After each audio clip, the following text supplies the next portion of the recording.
कोई मौका नहीं है। अब गृह मंत्री जी।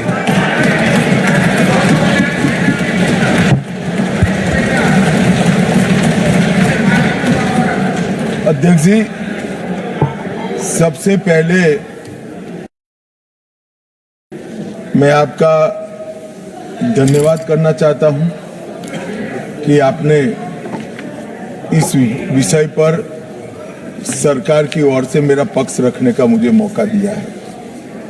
इसके साथ साथ मैं इसलिए भी धन्यवाद करना चाहता हूं कि आप इस सदन के अभिभावक हैं। आपकी ही निसरा में सदन की कार्यवाही, सदन के नियम और संविधान के हिसाब से चलती है।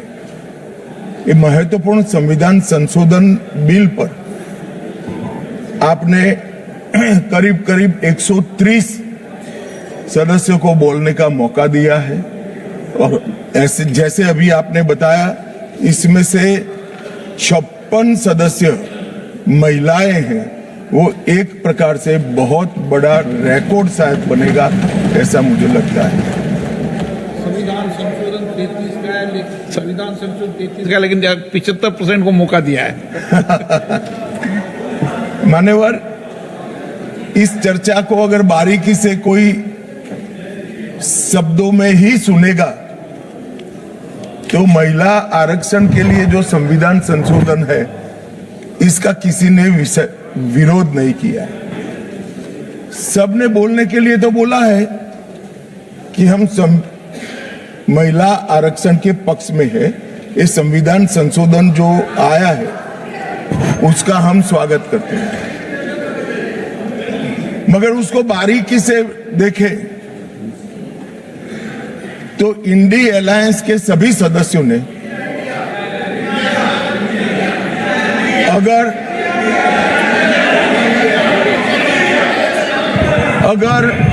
मगर किंतु परंतु इसका उपयोग कर स्पष्ट रूप से महिला आरक्षण का विरोध किया है। और मान्यवर, कई जगह पे ऐसा दिखाई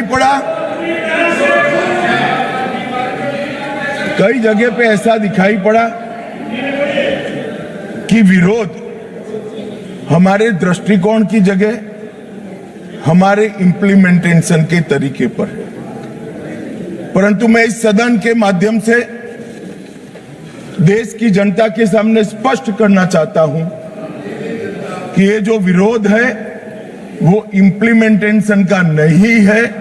ये विरोध केवल और केवल महिला आरक्षण का ही विरोध है।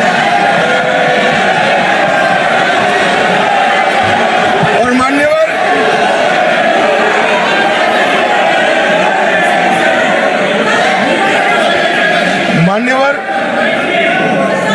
मैं ये बात को जब बोलता हूं तब मेरी जिम्मेदारी बनती है कि इस सदन को इस बात से मैं कन्विंस करूं कि तरीकों का विरोध नहीं है, बिल के तत्व का, महिलाओं के आरक्षण का विरोध है। मान्यवर, ये 3 विधेयकों में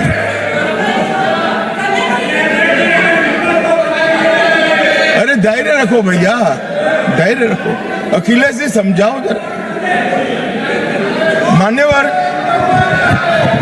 ये 3 बिलों में इसका उद्देश्य मैं स्पष्ट करना चाहता हूं। पहला उद्देश्य है सरकार का और हमारे नेता नरेंद्र मोदी जी का कि महिला सशक्तिकरण करने वाले इस संविधान सुधार को समयबद्ध तरीके से लागू कर 29 का चुनाव महिला आरक्षण के साथ कराया जाए। इसका दूसरा उद्देश्य है एक व्यक्ति, एक वोट और एक मूल्य। इस सिद्धांत हमारे लोकतंत्र की नींव में जो हमारी संविधान सभा ने तय किया था, वो सिद्धांत के स्पिरिट को यहां पर लागू किया जाए। मान्यवर, ये पूरे सदन में 543 सदस्य बैठते हैं। किसी की सीट में वोटर्स की संख्या 39 लाख है, किसी की 60,000, और ढेर सारी सीटें ऐसी हैं जो 70 के दशक में फ्रीज हो गए, तब से लेकर आज तक इतनी बड़ी हो गई है कि सांसद अपने मतदाता को अपना मुंह भी नहीं दिखा सकता, क्योंकि इतनी बड़ी आबादी को वो कैसे संभाल पाए।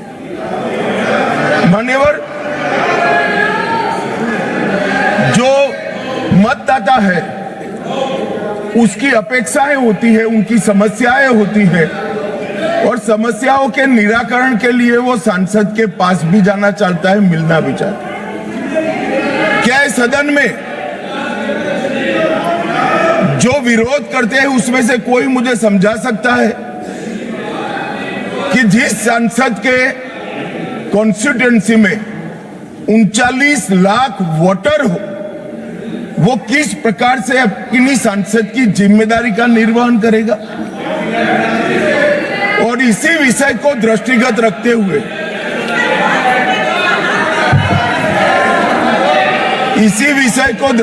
रखते हुए हमारे संविधान में समय समय पर परिसीमन का प्रावधान किया गया है, और परिसीमन के प्रावधान से ही एससी और एसटी जो जिसकी संख्या बढ़ती है उसकी सीटें भी बढ़ने का प्रावधान है। तो एक प्रकार से जो परिसीमन का विरोध कर रहे हैं वो एससी और एसटी सीटों की बढ़ोतरी का विरोध कर रहा है, वो ध्यान में रखें। मान्यवर, संतुलित, समावेशी और व्यवहारिक लोकतांत्रिक ढांचा ये तैयार करना, इसकी जिम्मेदारी संविधान ने सरकार जो अधिकार में होती है उसको दी है। तो अभी ये जिम्मेदारी नरेंद्र मोदी जी की सरकार को दी गई है। उनको पसंद नहीं है, मगर ये तो देश की जनता निर्णय करती है। वो वंश परंपरागत नहीं होता है, वो लोग चुनकर भेजते हैं। संघीय संतुलन बनाने रखना, लोकसभा में जनसंख्या के अनुरूप प्रतिनिधित्व आना और राज्यों की शक्तियों के बीच में भी संतुलन बनाना, ये परिसीमन के उद्देश्य संविधान सभा की चर्चा और हमारे संविधान में परिसीमन का जो जिक्र है उसमें कहे। इसके साथ साथ नए भूगोल, प्रशासनिक वास्तविकताओं और शहरीकरण और रोड, रास्ते, रेल से बढ़ी हुई कनेक्टिविटी और नए जिले, इस सब का संज्ञान परिसीमन में लेना होता है, क्योंकि ये सारी चीजें सांसद को अपनी ड्यूटी का निर्वहन करने के लिए बहुत जरूरी है। मान्यवर, संविधान के अनुच्छेद 81, 82 और 170 इसके अंदर इस सारे सिद्धांतों को समाहित किया गया है और उसी के निर्वहन के लिए नरेंद्र मोदी जी के नेतृत्व में सरकार ये संवैधानिक सुधार लेकर आई। महिला सशक्तिकरण, समान प्रतिनिधित्व और संतुलित संघीय ढांचे का निर्माण करने की जिम्मेदारी के निर्वहन से ही आए। मान्यवर, कई सारे सदस्यों ने अनेक प्रकार की आशंकाएं व्यक्त की। उन्होंने ये कहा कि अभी क्यों लाए, तो मैं ये बताना चाहता हूं कि जो नारी शक्ति वंदन अधिनियम आया उसमें जिक्र है कि 2026 के बाद होने वाली जनगणना के बाद जो परिसीमन होगा उसमें महिलाओं के लिए आरक्षण सुनिश्चित करेगा। अब ये पूछते हैं तो उस वक्त काफी सदस्यों ने पूछा है कि बिल लाते वक्त आपने ये जिक्र क्यों किया 26 के बाद की जनगणना। मान्यवर, हमने नहीं किया है। 71 में इनकी सरकार थी, इंदिरा जी की सरकार थी, तब इसको फ्रीज कर कर गई थी और वो फ्रीज के कारण हमें इसका जिक्र करना पड़ा। वो फ्रीज की हुई सीटों की संख्या उठाते हैं तभी ये नारी शक्ति वंदन अधिनियम का इंप्लीमेंटेशन होता है, इसलिए हम लेकर आए। और 71 से अब तक सीटों की संख्या फ्रीज रही और चलते चलते चलते मैं कुछ सीटों का नाम बोलना चाहता हूं माननीय।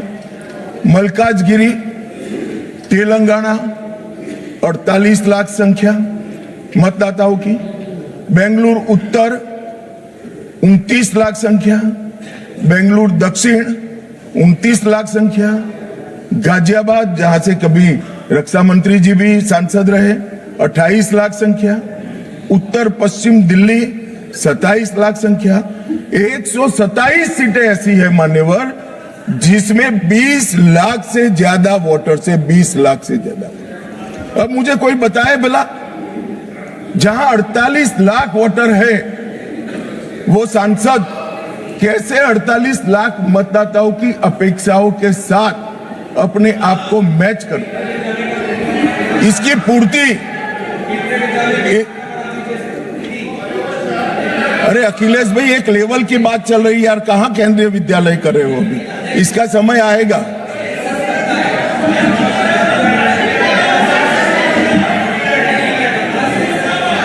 मान्यवर, इनकी बात कहने दो तो जरा स्तर मालूम पड़े। अध्यक्ष महोदय, जो आंकड़े बता रहे हैं माननीय मंत्री जी, हम केवल ये जानना चाहते हैं किस सेंसस के आधार पर ये जो आंकड़े बता रहे हैं, क्योंकि जो गाजियाबाद का आंकड़ा बताया जा रहा है वो बहुत कम बताया जा रहा है। आज की परिस्थिति में हो सकता है वो दुगना हो।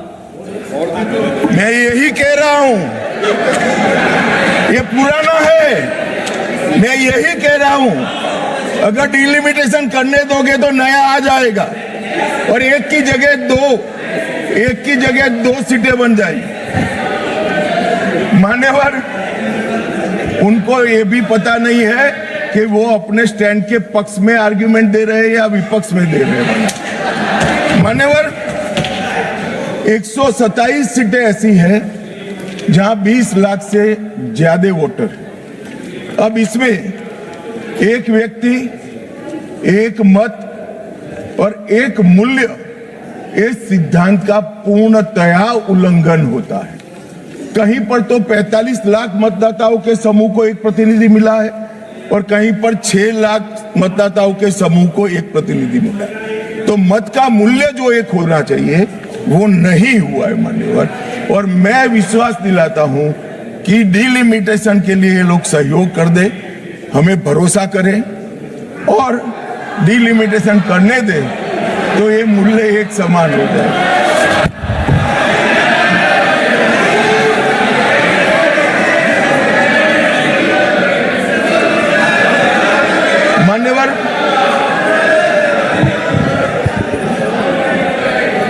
मान्यवर, मैं इसके इतिहास में भी जाना चाहता हूं। सबसे पहले 1972 में तत्कालीन प्रधानमंत्री इंदिरा गांधी जी की सरकार ने परिसीमन विधेयक लाकर सीटों को 525 से बढ़ाकर 545 की और फिर इसको फ्रीज कर दिया। 76 में सत्ता बचाने के लिए इमरजेंसी के काल में 42वें संशोधन द्वारा परिसीमन पर रोक लगा दी। अब इंदिरा जी तो प्रधानमंत्री थी, कानून लाकर रोक लगाई परिसीमन पर। और ये देखिए साहब कितने शक्तिशाली है, विपक्ष में बैठकर परिसीमन पर रोक लगाना चाहते हैं। मगर उस वक्त भी कांग्रेस पार्टी ने ही परिसीमन से देश की जनता को वंचित रखा था और आज भी कांग्रेस पार्टी ही परिसीमन से वंचित रख रही है। मान्यवर, 2001 में 84वां संशोधन हुआ और 2026 तक सीटों की संख्या को फ्रीज कर दिया गया।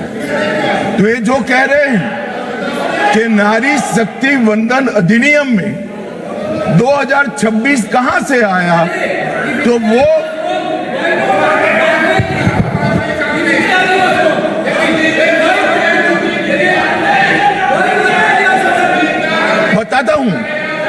बताता हूं एक सेकंड।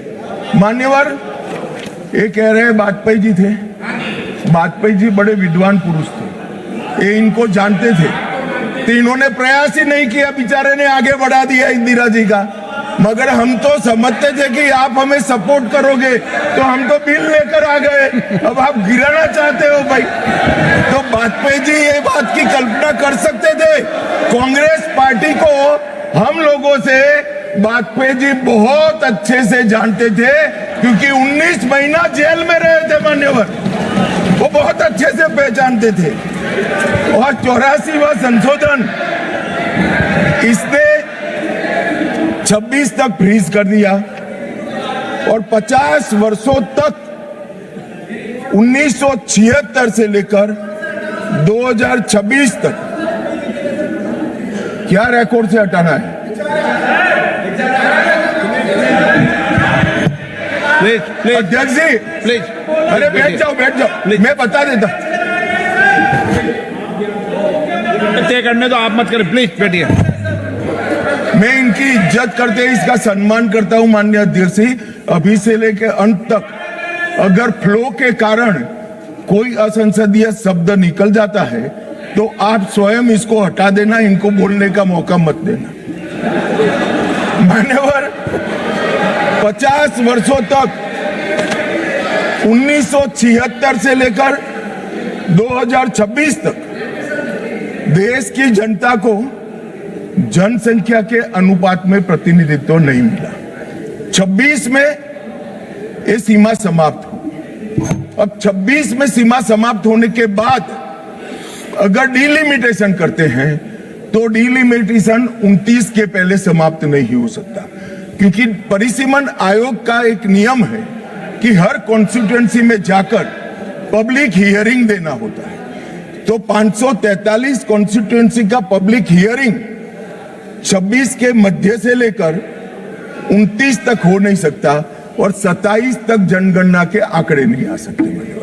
तो स्वाभाविक है अगर हम 29 का चुनाव नारी शक्ति वंदन अधिनियम के स्पिरिट के साथ कराना चाहते हैं, इस देश के 50% मतदाताओं को इस महान सदन में 33% आरक्षण देना चाहते हैं, तो अभी ही ये लाना पड़ेगा। ये जो पूछ रहे थे क्यों अभी आ रहा है, इसके लिए मैं पूरी बात समझा रहा हूं। वैसे मैं मानता हूं ये समझे हुए, मगर मान्यवर कहावत है ना, सोता है उसको जगा सकते हैं, जो जागता ही पड़ा हो उसको कोई उठा नहीं सकता।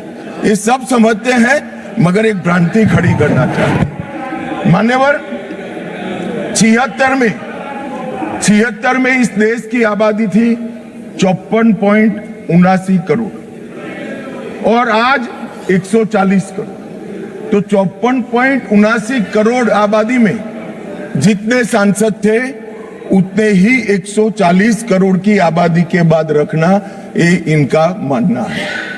मान्यवर, आर्ग्यूमेंट क्या दिए गए कि सबको बोलने का कम मिलेगा, 0 और में मौका नहीं मिलेगा। मान्यवर, सरकार का दायित्व है कि सदन के सदस्यों की संख्या बढ़ेगी तो सरकार सदन के दिनों की संख्या भी बढ़ाएगी। और मान्यवर, आप तो बड़े दयालु हो, रात को 12-12 बजे तक सबको 0 ओवर का मौका देते हैं। और एक तीसरा भी तरीका है साहब, तीसरा भी तरीका है कि अभी जो समय राहुल गांधी जी के अप्रोच के कारण जाया जाता है, वो राहुल जी भी बंद कर दे तो अपने आप बोलने का सबको टाइम मिल जाएगा।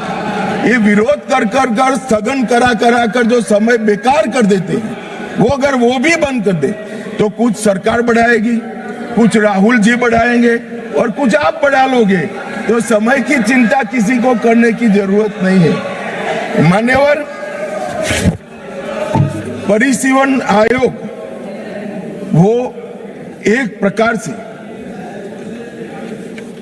संवैधानिक अधिकार है हर मतदाता को अपना प्रतिनिधित्व समान रूप से प्राप्त करने का, और 120% की वृद्धि होने के बाद ये कभी हो नहीं सकता कि एक समान। मैं तमिलनाडु का ही उदाहरण देना चाहता हूं। मान्यवर, तमिलनाडु में 39 सीटें हैं। अगर डीएमके का मानकर हम इसी 543 सीट में आरक्षण करते हैं तो 13 सीटें महिलाओं के लिए आरक्षित हो जाएगी और 26 सीटें ओपन रहेगी। अगर 2011 की जनगणना के आधार पर करते हैं तो तमिलनाडु की सीटें 6 कम हो जाएगी, परंतु हम वो नहीं कर रहे हैं। हम 50% वृद्धि हर राज्य की कर रहे हैं, जिससे किसी का प्रोरेटा नहीं। तो अब क्या होगा, 59% सीटों में 20 सीटें बढ़ेगी और 39 सीटें महिला ओपन रहेगी और 20 सीटें महिलाओं के लिए आरक्षित रहेगी। मान्यवर,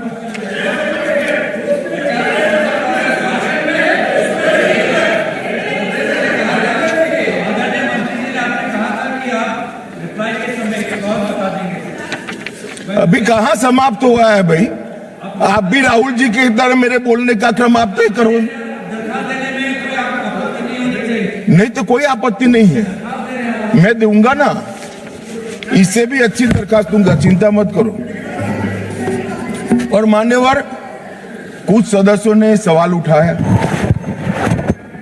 कि जनगणना क्यों समय पर नहीं हुई।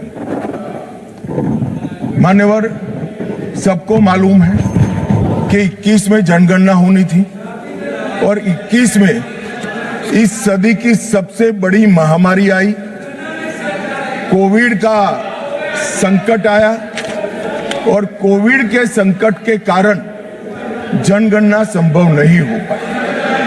कोविड का संकट समाप्त होने के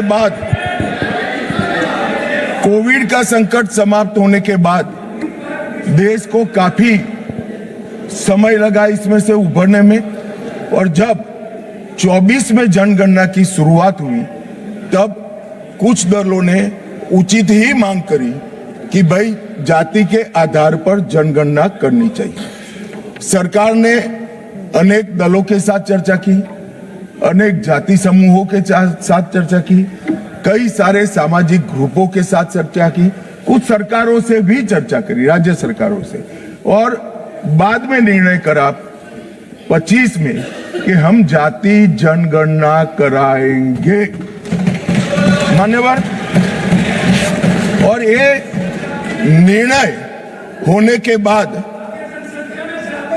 अब जो जनगणना हो रही है उसमें जब व्यक्तियों की गणना होगी तब जाति का कॉलम आने वाला है और जाति की गणना भी होगी, ये सुनिश्चित है।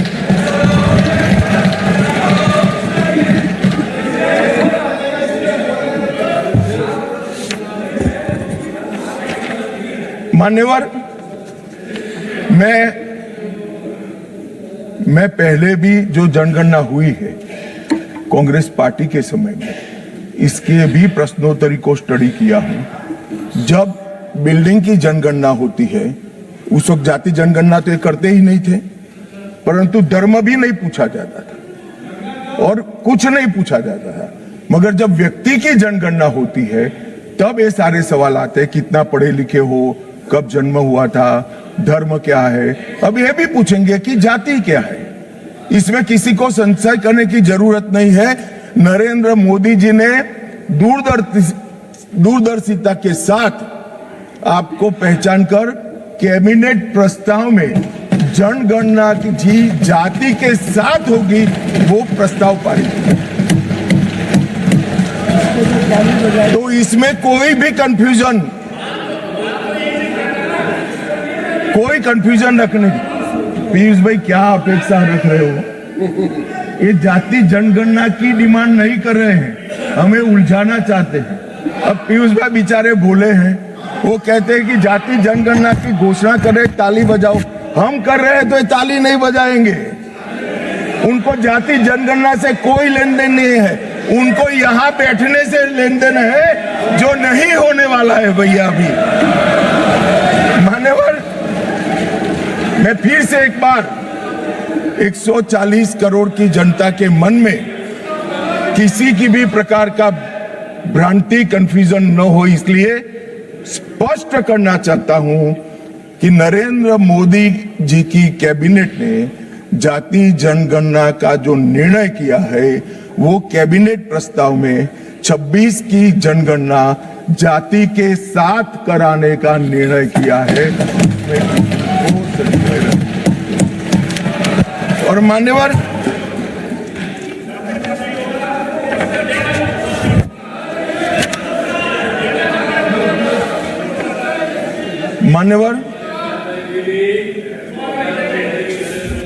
अब ये बिल जब से आया है तब से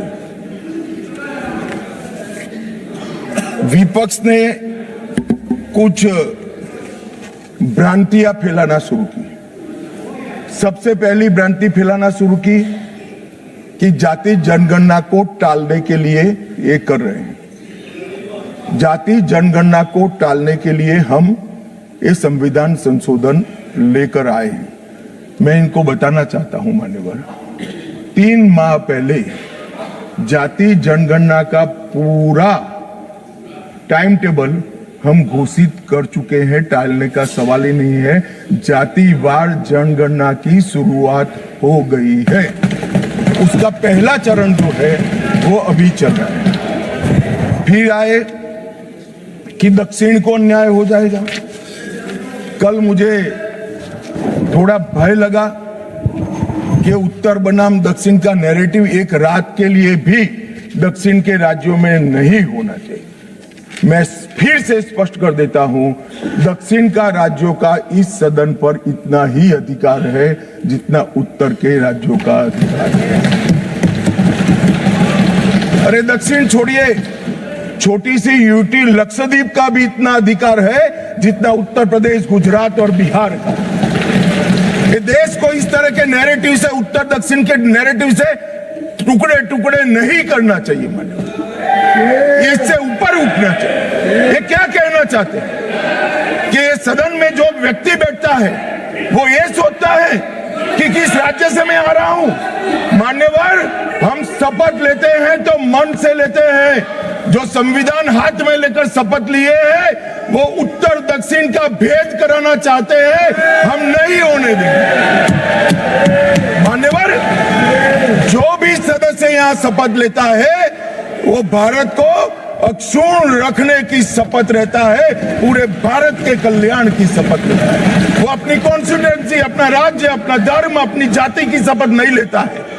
और ये क्या नैरेटिव फैलाया, और ये मानते हैं कि ये नैरेटिव से हमारी पॉपुलैरिटी हो जाएगी, बाल सफेद हो जाएंगे, यहां नहीं बैठ पाओगे। नहीं हो पाए। देश के अंदर विभाजन कर कर कोई सत्ता प्राप्त नहीं कर सकता।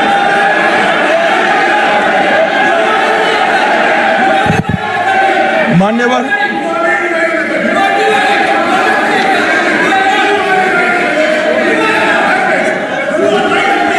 बैठ जाओ। इतना गुस्सा क्यों खा रहे हो? इतना गुस्सा मत खाओ प्लीज प्लीज। इतना सदन में, मारन जी, सदन में इतना गुस्सा नहीं करते हैं, शांत। मान्यवर,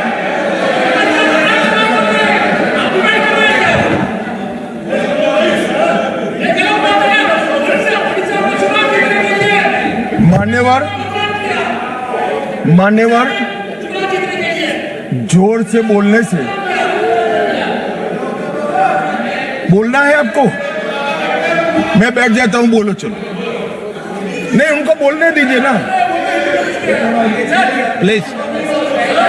नो नो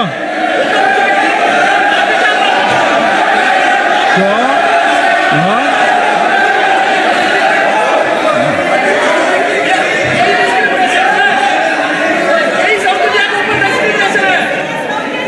मान्यवर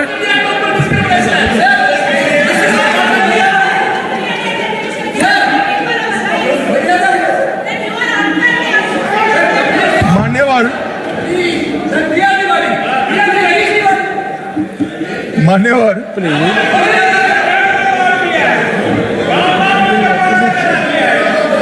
माननीय अध्यक्ष जी, झूठ को जोर से बोलने से सच नहीं होता, सच सच होता। मैं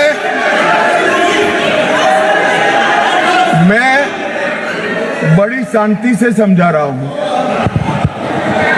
कि ये परिसीमन आयोग और संवैधानिक सुधार के लिए ये नैरेटिव फैलाया जा रहा है। आज भी सभी लोग बोले हैं कि इससे दक्षिण के राज्यों का प्रतिनिधित्व की दृष्टि से नुकसान होगा। मैं ये बात कर रहा हूं, वो हकीकत नहीं है। अब जब मैं हकीकत नहीं है कहता हूं तो कल मैंने डिटेल बताया था, मगर फिर भी भाषण पढ़े जाते हैं फ्यूचर में। ये नैरेटिव तोड़ने के लिए जरूरी है कि मैं एक लाइन में समझाऊंगा। कर्नाटक, आंध्र प्रदेश, तेलंगाना, तमिलनाडु और केरला, 4-5 राज्यों का जो काल्पनिक एक दक्षिण उत्तर करा है, इसके 5 राज्य है, उसकी 543 सीटों में अभी स्ट्रेंथ है 129। अब ये 129 जो स्ट्रेंथ है 543 के प्रतिशत निकालते हैं तो 23.76% होती है। अब 50% वृद्धि कर जब ये 5 राज्यों की सीटों का हम आवंटन करते हैं तो 129 से बढ़कर 195 होती है।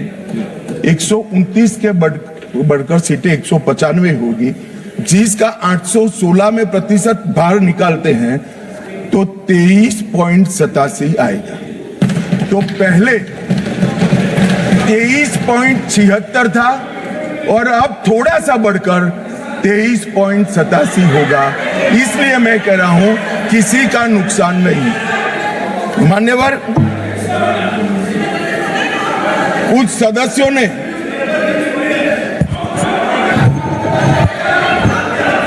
मान्यवर आप पारित कराने की सहमति दो, अभी पेश करा देंगे।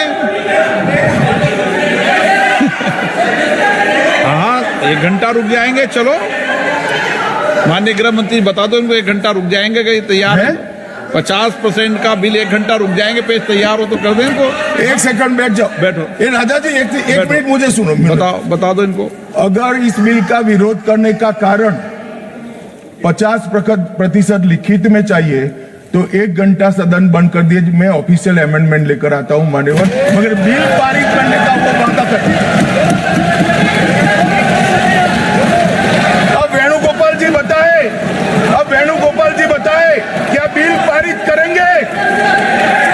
चलिए, सहमत हो? सदन में बात कर लेते। सहमत हो? अभी अमेंडमेंट लाएंगे। चलो सर, शुरू करते आगे। Sir last minute.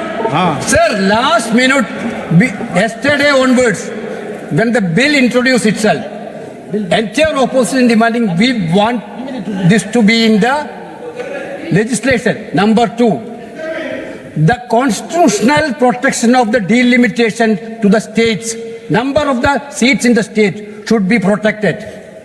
We are asking the Home Minister whether are you ready to dealing the delimitation process along with the women reservation, number 1. Number 2, if you are ready to include the number of seats in each state by legislation by 50%, these 2 things, are you ready? अब बैठ जाओ, हो गए भाई, तेरा नेता बोल दिया। मान्यवर, वेणुगोपाल जी ने 2 शार्प क्वेश्चन पूछे। अरे बैठ जाओ गोगोई साहब, 5 तारीख को काउंटिंग है यार, बैठ जाओ अभी। अरे 4 तारीख को काउंटिंग है, बैठ जाओ। मान्यवर साहब, मैं इनका जवाब देता हूं, इनको बिठा दीजिए। प्लीज।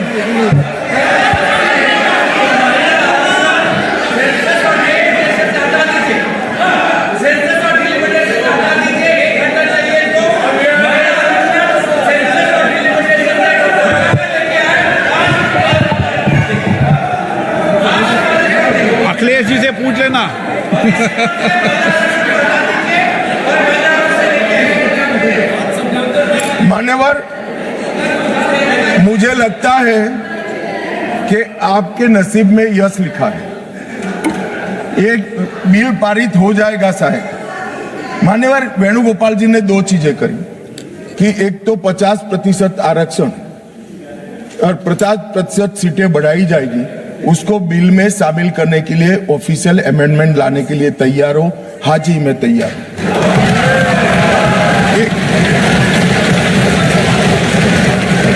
एक सेकंड, अब नहीं होता भाई, बैठ जाओ, दूसरा भी बताता हूं। मान्यवर, 1 घंटा आप सदन स्थगित कर दीजिए।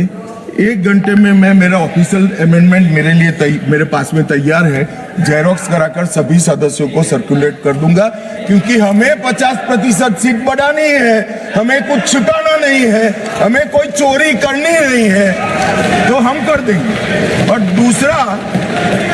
दूसरा उन्होंने कहा कि डिलिमिटेशन 26 की जनगणना का, ये झांसे में मैं नहीं आऊंगा, क्योंकि ये इसके माध्यम से अरे बैठ जाऊंगा, बैठ जाऊंगा।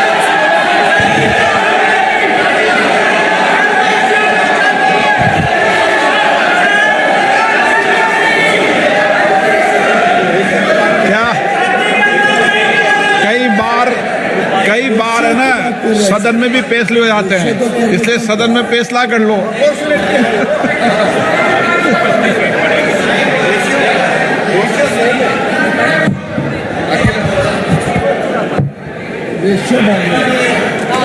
माइक ही नहीं। अध्यक्ष महोदय, क्योंकि आपने कहा और माननीय मंत्री जी कुछ बात रख रहे हैं और हमारी तरफ से कोई बात आई है, अभी तक 11 साल का जो अनुभव है लगभग, अध्यक्ष महोदय, अगर भारतीय जनता पार्टी ये लिख करके दे देगी कि हम महिला प्रधानमंत्री बनाएंगे, तब भी हम इन पर भरोसा नहीं करेंगे। मान्यवर, इसलिए ऑफिशियल अमेंडमेंट मैं बाद में इसका जवाब देता हूं। मान्यवर, मैं इस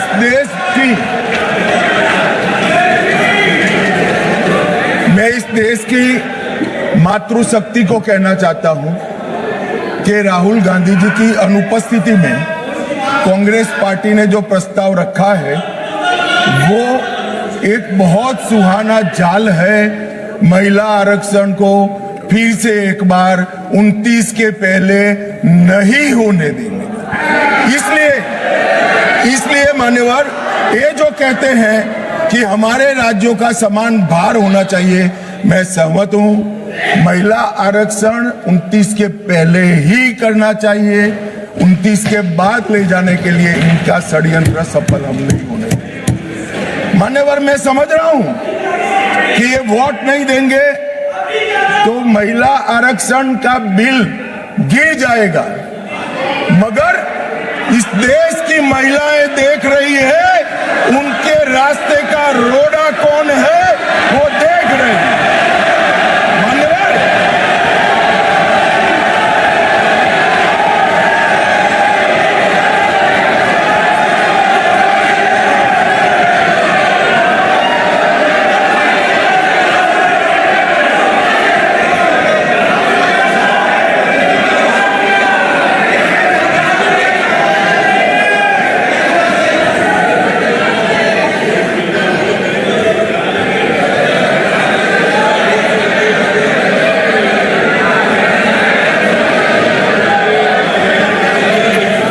मान्यवर, यहां पर तो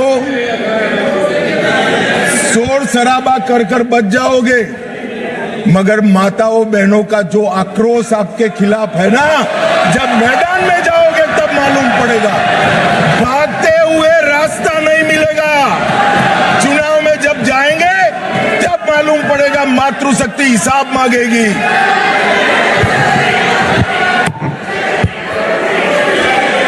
मान्यवर,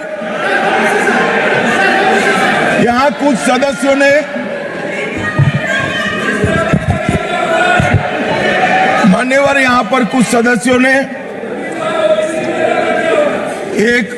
मैं बताता हूं भाई साहब, मान्यवर, यहां पर कुछ सदस्यों ने दूसरी भ्रांति फैलाई कि मुस्लिम महिलाओं को भी आरक्षण मिले। अरे आता हूं भाई, आता हूं। पहले अखिलेश बैठे हैं तो पहले उनकी बात करूं ना। पहली बेंच पर बैठे देखो। मान्यवर, मैं यहां सरकार की, संविधान की और भारतीय जनता पार्टी की नीतियों की पॉलिसी के बारे में स्पष्ट करना चाहता हूं। भारतीय संविधान धर्म के आधार पर आरक्षण को स्वीकार नहीं करता है। मान्यवर, इसके दो कारण हैं। पप्पू सुन लिया ना? अब शांति रखो, ठंड रखो यार। चलो मान्यवर, आरक्षण पाने की योग्यता पहला कारण है। आरक्षण पाने की योग्यता ऐसी नहीं होनी चाहिए जिसको कोई प्राप्त कर सके। ये संविधान की बात मैं कर रहा हूं। अगर आज कोई अन्य धर्म का व्यक्ति है जिसको आरक्षण मिलता है, यहां नहीं मिलता है, और अगर वो मुस्लिम बन जाता है तो उसको आरक्षण मिलेगा। तो आरक्षण जन्म से ही मिलता है मान्यवर, किसी प्रकार से प्राप्त नहीं किया सकता, इसलिए वहां पर उसको सील किया है। और दूसरा, ओवैसी जी ध्यान से सुनना, दूसरा अनुच्छेद 15(4) के अनुसार आरक्षण उन लोगों के है, उन लोगों के लिए है जो सामाजिक और शैक्षिक रूप से पिछड़े वर्ग में आते हैं या अनुसूचित जाति और अनुसूचित जनजाति में पैदा हुए हैं। अनुच्छेद 16(4) इसके तहत आरक्षण पिछड़े वर्ग को, नागरिकों को दिया जाता है। अब संविधान में कहीं पर भी धर्म के आधार पर आरक्षण देने की मान्यता नहीं है। ये इंडी अलायंस वालों ने अपनी तुष्टीकरण की राजनीति के कारण इस देश में मुस्लिम आरक्षण की डिमांड खड़ी करना चाहते हैं और इस संविधान की बात करते हैं। कोई भी संविधान पढ़कर बता दे मुझे, संविधान के किस आर्टिकल से धर्म के आधार पर आप आरक्षण करोगे? कोई बता दे मुझे। एक भी आर्टिकल में कोई प्रोविजन नहीं। मान्यवर, इसलिए भारतीय जनता पार्टी, हमारी सरकार, दोनों का नीति स्पष्ट है। जो संविधान सम्मत नहीं है वो धर्म के आधार पर आरक्षण हम ना भी देंगे, ना कभी किसी को देने देंगे। मान्यवर, अब मैं ओबीसी की बात करता हूं, सुनो ना। सीट बदल देनी पड़ेगी पप्पू जी। मान्यवर, इस देश में ओबीसी का सबसे बड़ा कोई विरोधी पार्टी है तो मैं बिल्कुल कंफ्यूजन के बगैर कह सकता हूं, कांग्रेस पार्टी है। इन्होंने चौधरी चरण सिंह और सीताराम केसरी का अध्यक्ष का, दोनों को काल पूरा नहीं कर रहे। 1957 में, ध्यान से सुनना, अखिलेश जी कहां बैठे हो आपको मालूम होना चाहिए। 1957 में काका साहेब कालेलकर समिति के सुझाव आए जो ओबीसी को आरक्षण देते थे। उन्होंने काका साहब कालेलकर समिति के पूरे सुझावों को ठंडे बस्ते में डाल दिया। 1980 में, ये जवाहरलाल जी थे, 1980 में इंदिरा जी आई, मंडल आयोग का सुझाव आया और मंडल आयोग के सुझाव को इंदिरा जी ने ठंडे बस्ते में डाल दिया। 90 में जब वीपी सिंह आए तब वो मंडल आयोग का इंप्लीमेंटेशन लेकर आए और उस वक्त मान्यवर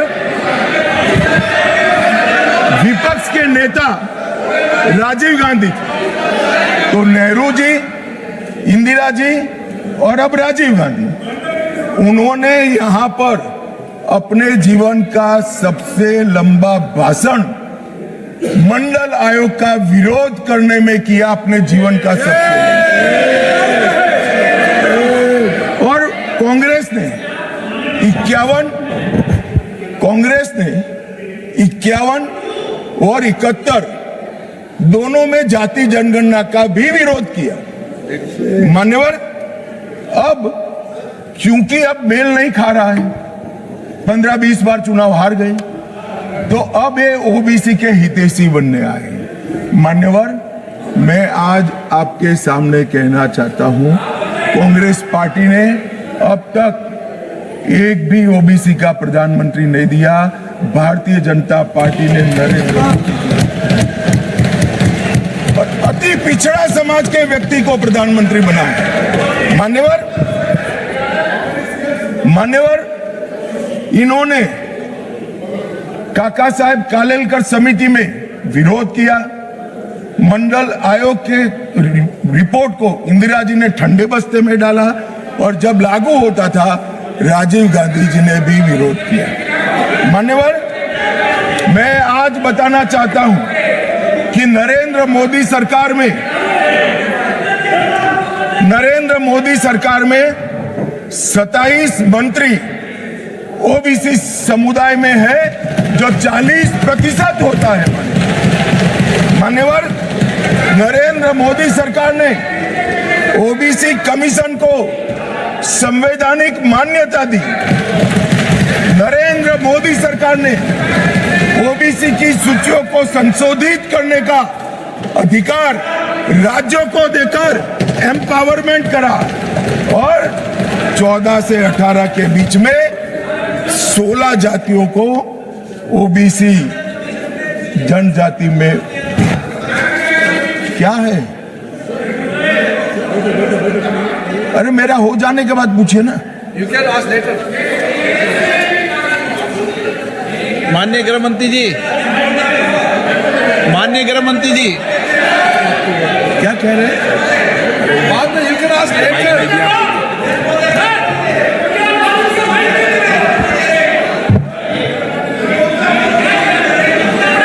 मान्यवर,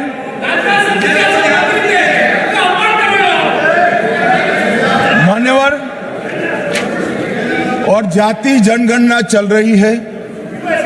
जाति जनगणना का रिपोर्ट भी जाति के साथ ही आएगा। इस पर सदन विचार करेगा, और जब विचार करेगा, जो सामूहिक मन बनेगा, भारतीय जनता पार्टी की सरकार इसके साथ आगे बढ़ेगी। इसमें किसी को संशय रखना। मान्यवर, उनके लिए चुनाव जीतना सर्वोपरि है, हमारे लिए राष्ट्र सर्वोपरि है, और राष्ट्र की जनता सर्वोपरि। राष्ट्र की जनता का प्रतिनिधित्व और इसकी भागीदारी का हित सबसे जरूरी है, और संविधान को लागू करने के लिए जवाबदेही, पारदर्शिता और समान अवसर और न्याय की रक्षा, ये हमारे लिए बेहद जरूरी है। मान्यवर, इसलिए मैं इन लोगों को कहता हूं, कांग्रेस के मित्रों को विशेष कर कि सिर्फ भाषण में नारे लगाने से इस देश का पिछड़ा वर्ग आपको हितैषी नहीं मानेगा। 1947 से लेकर 2014 तक आप ओबीसी का विरोध करते रहे। जब ओबीसी के बगैर सत्ता नहीं मिलेगी, इसका परिचय आ गया। प्रधानमंत्री भारतीय जनता पार्टी ने ओबीसी बनाया, तब आप ओबीसी की माला जप रहे हो। मान्यवर, ये दिखावटी प्रेम जो है वो इस देश का पिछड़ा भी जानता है और पूरे देश की जनता भी जानती है, और आज से देश की महिला भी जानेगी कि हमारा अधिकार कांग्रेस पार्टी ने छीना।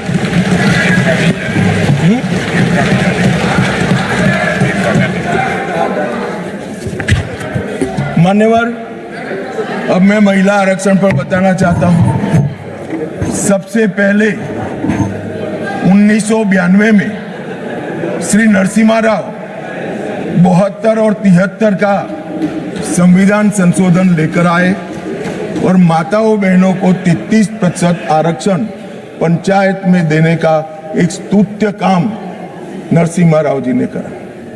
नरसिम्हा राव जी कांग्रेस के प्रधानमंत्री थे, मगर कांग्रेस ने कभी उनको स्वीकार नहीं किया कि वो हमारे प्रधानमंत्री। वहां तक मान्यवर संस्कार में किसी को जाने नहीं दिया था। इसके बाद 96 में देवगौड़ा जी प्रधानमंत्री बने और 81वां संशोधन विधेयक सितंबर 1996 में यहां पर रखा गया।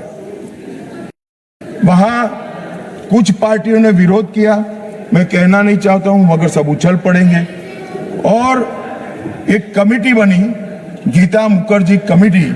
वो गीता मुखर्जी कमेटी को ये विधेयक दे दिया गया और जो आज उनकी दरखास्त है कि समिति को दे दो, और गीता मुखर्जी समिति की रिपोर्ट आई, तब तक 11वीं लोकसभा का विघटन हो गया और बिल लैप्स हो गया। फिर 98 में 84वां संशोधन आया। कुछ पार्टियों ने फिर से, पार्टियां बदली नहीं है, वही पार्टियां विरोध करती रही। वो विरोध किया, बिल को सदन में प्रस्तुत करने की जैसी स्थिति भी नहीं रही और 12वीं लोकसभा के विघटन पर वो बिल लैप्स हो गया। मान्यवर 99 से 2003 में 85वां संविधान संशोधन विधेयक आया, फिर से उसी पार्टियों ने विरोध किया और बिल लैप्स हो गया। 8 से 14 में 108 का संविधान संशोधन विधेयक मनमोहन सिंह जी लेकर आए और राज्यसभा में प्रस्तुत किया। राज्यसभा में बिल पारित भी हुआ, मगर लोकसभा का दरवाजा कभी वो बिल ने देखा नहीं। और किसने विरोध किया? उसी लोगों ने विरोध किया।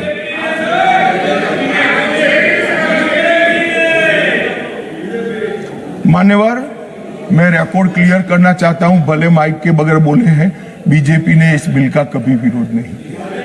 ये रिकॉर्ड में क्लियर करना चाहता हूं। मान्यवर, जब ये लोकसभा में आया तब सरकार को समर्थन देने वाली पार्टियों ने इसका विरोध किया। मानो अभी कांग्रेस पार्टी कर रही तो हम नहीं समझा सकते, मगर भला लल्लन सिंह जी कैसे विरोध करेंगे? ये तो हमारे साथ है, ये तो बिल का समर्थन करेंगे।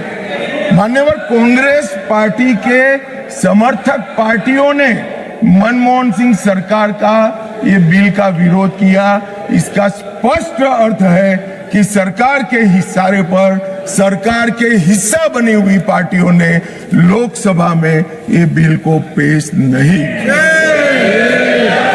और 2023 में मोदी जी जानबूझकर 2023 में विधेयक लाए।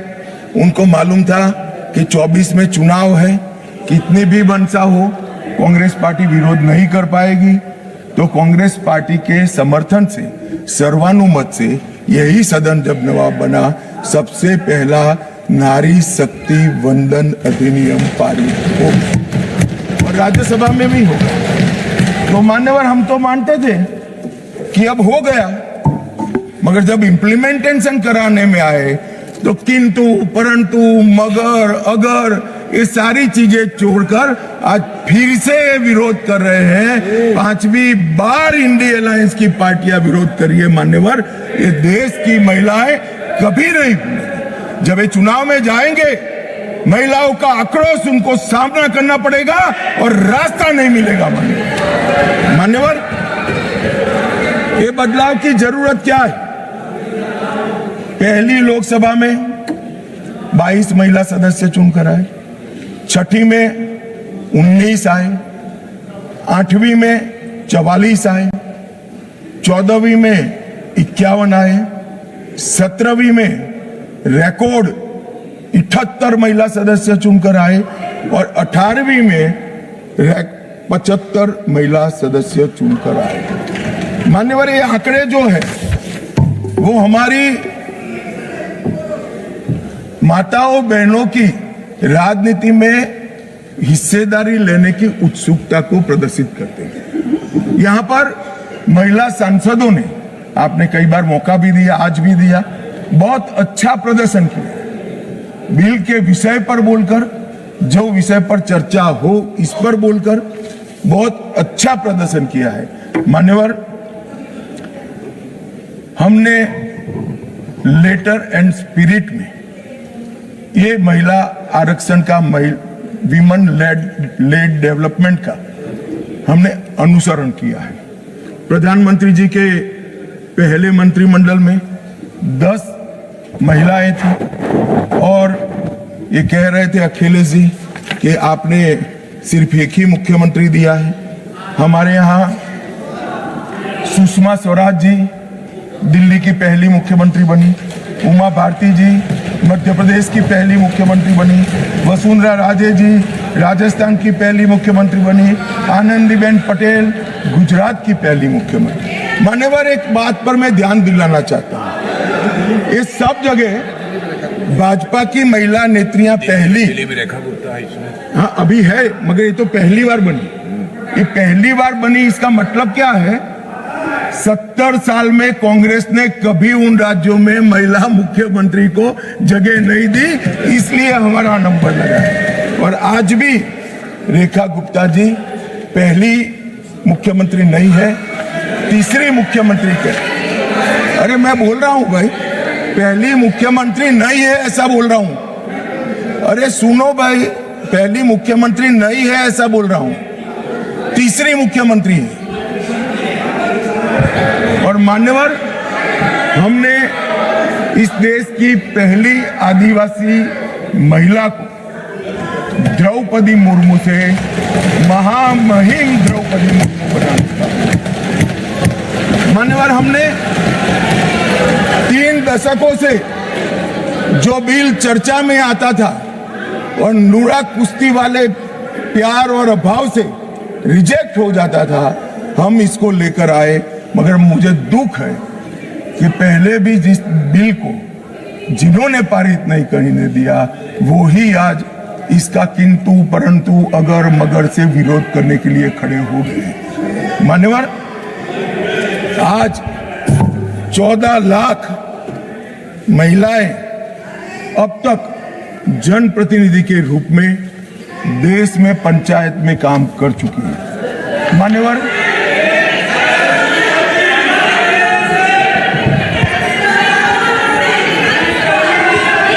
क्या बोल रहे हैं?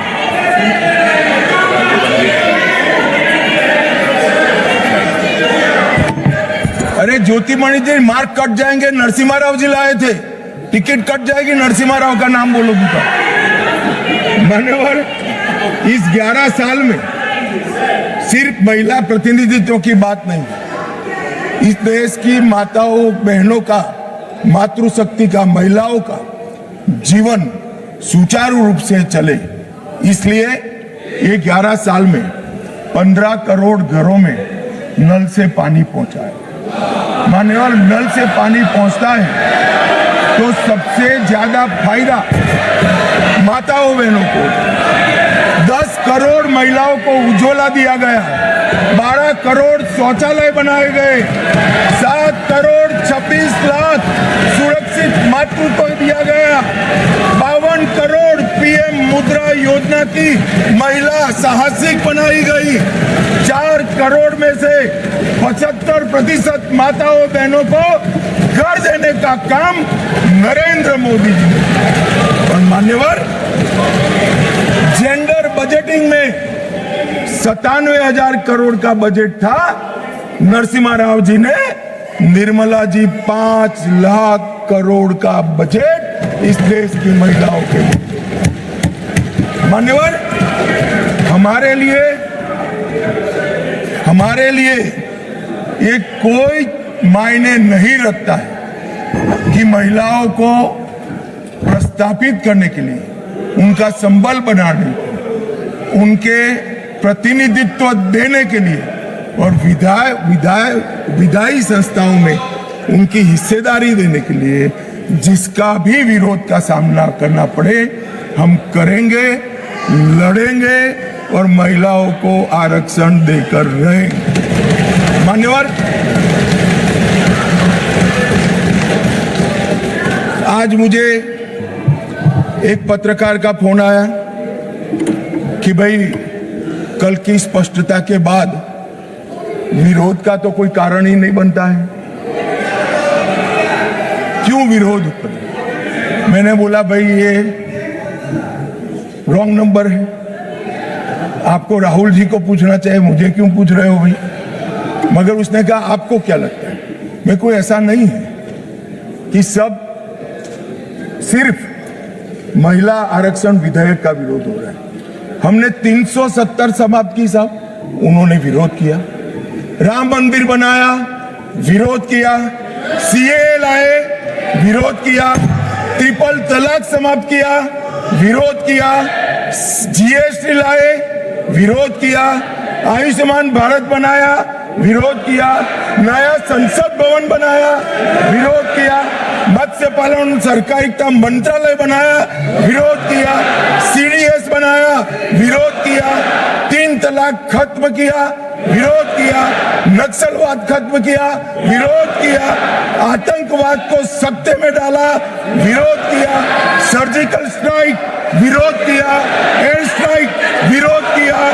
ऑपरेशन सिंदूर, विरोध किया।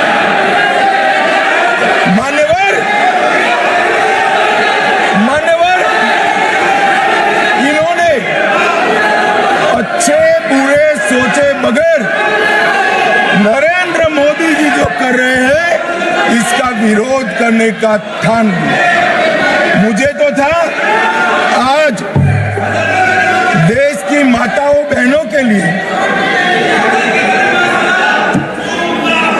मान्यवर, मुझे था देश की माताओं बहनों के लिए आरक्षण आ रहा है, ये विरोध आज नहीं होगा, मगर आज भी विरोध कर रहे हैं। मान्यवर, मैं बिल के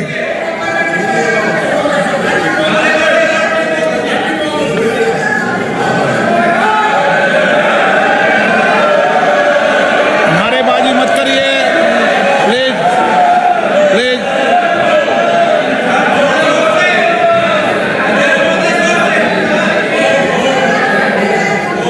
समझदारों को इशारे में कहा जाता है। मान्यवर,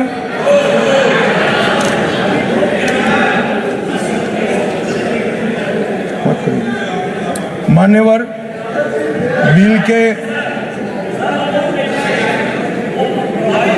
ये कन्विंसिंग कर रहे हैं। सुरेश जी,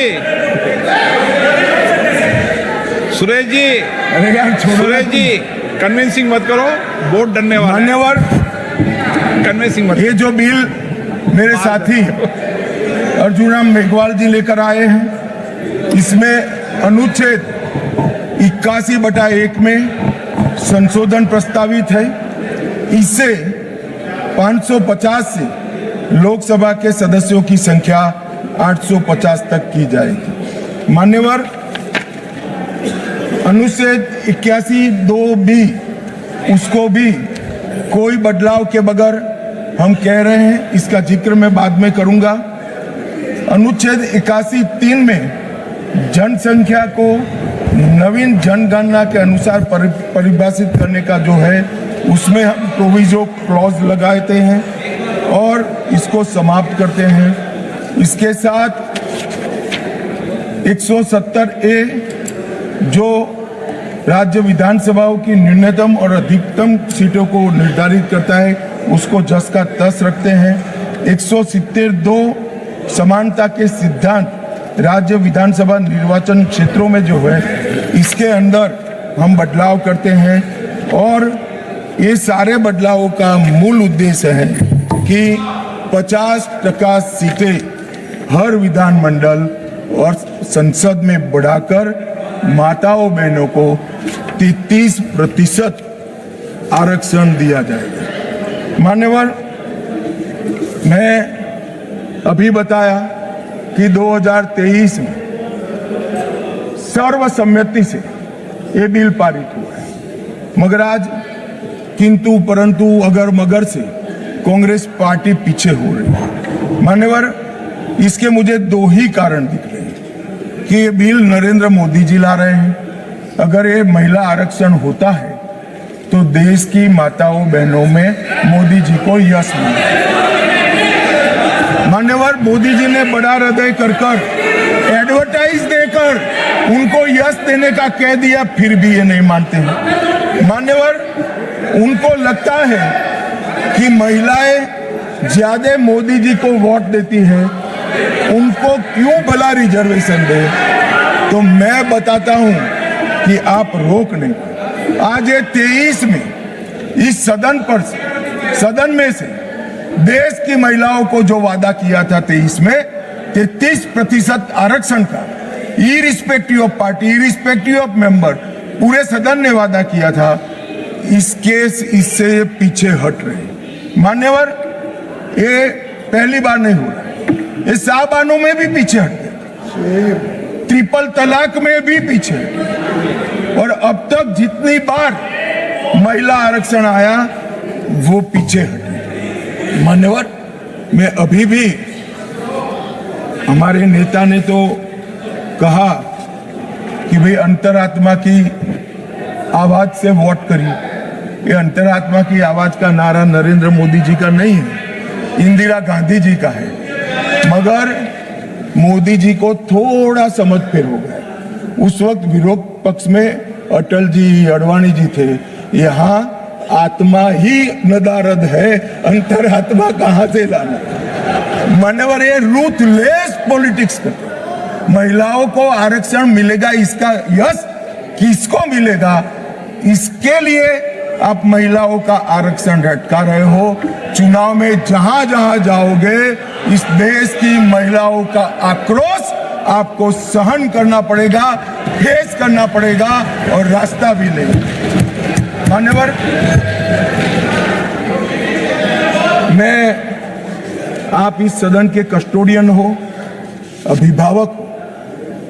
मैं टीवी पर विपक्ष के नेता का भाषण सुन रहा था। आपकी जिम्मेदारी है कि ये सदन की गरिमा पूरे देश में और विश्व में बनी रहे। मान्यवर, ये जो भाषा है सदन की मर्यादा तोड़ने वाली, आप क्या भाषा उपयोग, कायर है, आप सरेंडर कर रहे हो, आप मुझसे डरते हो, अपशब्दों का प्रयोग होता है, असंसदीय शब्दों की भरमार लग जाती है। सदन में कोई आंख मारता है, कोई मुस्कुराकर बैठता है। मान्यवर, सदन के रास्ते पर चाय पकोड़े खाते हैं। सदन के रास्ते ये किस प्रकार का विपक्ष के नेता का बिहेवियर, किस प्रकार की भाषा है। क्या वो समझते हैं कि ये भाषा को देश नहीं सुन रहा है?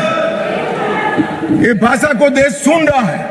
आपकी और आपकी पार्टी दोनों का परिचय देश को हो रहा है। मान्यवर, संवैधानिक संस्थाओं का अपमान करते हैं, फ्लाइंग किस कर देते हैं, धक्का मुक्की करते हैं, बाहर जाकर बयानबाजी करते हैं कि सरेंडर हो गए। स्पीकर को बार बार रोकना पड़ता है और सत्र छोड़कर विदेश चले जाते हैं। मान्यवर, मैं इतना जरूर कहता हूं कि ये भाषाओं में तीव्रता से भावनाएं व्यक्त नहीं होती है। सदन में बोलने की कला आपके बहुत सारे सीनियर लोग हैं, उनसे सीख ले, और सीनियर लोग ना हो तो प्रियंका जी ही है, उनसे थोड़ा सीख ले कि सदन में कैसे बोलना चाहिए। मान्यवर, ये कहते हैं ये क्रूर बिल है, महिलाओं को आरक्षण देने वाला बिल क्रूर बिल है। उत्तर और दक्षिण के बीच में भेदभाव कर रहे हो, दक्षिण का प्रतिनिधित्व कम हो जाएगा। इतना कल समझाने के बाद भी अगर ये स्टेटमेंट आता है मान्यवर, तो मैं मानता हूं ये जानबूझकर दिया गया स्टेटमेंट है। मान्यवर, मैं विपक्ष के नेता राहुल गांधी जी को, पूरी कांग्रेस पार्टी को और विपक्ष के उनमें को इस देश का परिचय कराना चाहता हूं कि हजारों साल पहले राम सेतु बनाने के लिए जिस गिलहरी ने योगदान दिया था, वो गिलहरी को भी आज अवध्य माना जाता है इस देश में। इतना उपकार याद करती है। और हजारों साल के बाद भी हवन में हड्डियां डालने वाली ताड़का को भी याद रखा जाए। आप महिलाओं को आरक्षण देने वाला ये पवित्र यज्ञ रूपी जो बिल है इसमें विरोध की हड्डियां डाल रहे हैं। इस देश की महिलाएं आपको माफ नहीं करेंगी। आपका समय देने के लिए धन्यवाद।